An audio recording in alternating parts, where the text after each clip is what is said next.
मनीष सबुबले तात्कालिक खुशी रे आत्महरा होता है, भविष्य प्रति ध्यान दे न थाए। ए प्रकार खुशी ताको अनेक समय विपद भी पकाए। ए प्रकार खुशी को कहती मांकेड़िया खुशी। ए प्रसंग रे सुंदर कथाटी अछि।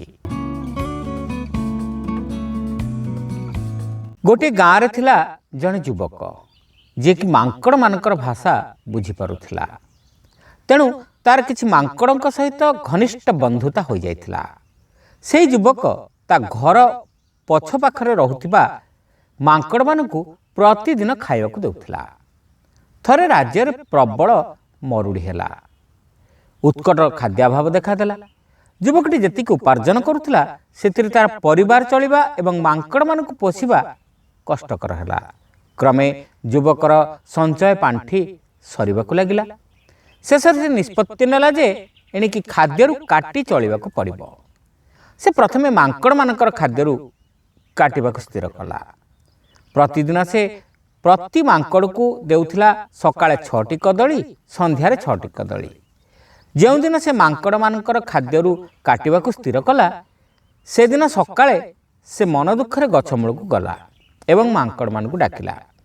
मांकड़ माने सबुदिन भली मन खुशी रे डियाडेई करी तळकु आसिले एवं ता चारिपटे घेरी बसिले।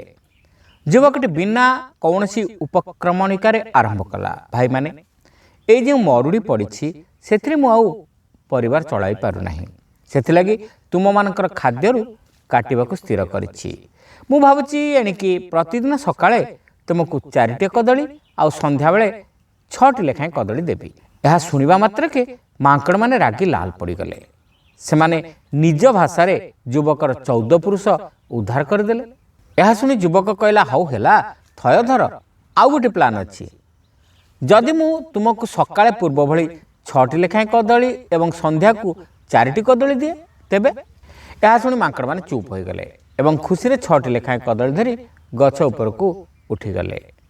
कथाटी कही शिक्षक श्रेणीर पिलांकु कहले, पिलाए आमे समस्ते उणा अधिके मांकड़ मानक भली व्यवहार करू। तात्कालिक खुशी रे मज्जी भविष्य उपरे ध्यान देउना। श्रोता बंधु, कथाटी आपण मानकु केमति लागिला कमेंट करी निश्चित जणाइबे। आपण माने चैनल रे नुआ होइतिले सब्सक्राइब करिया को भूलिबे नाही। रहिलु, नमस्कार।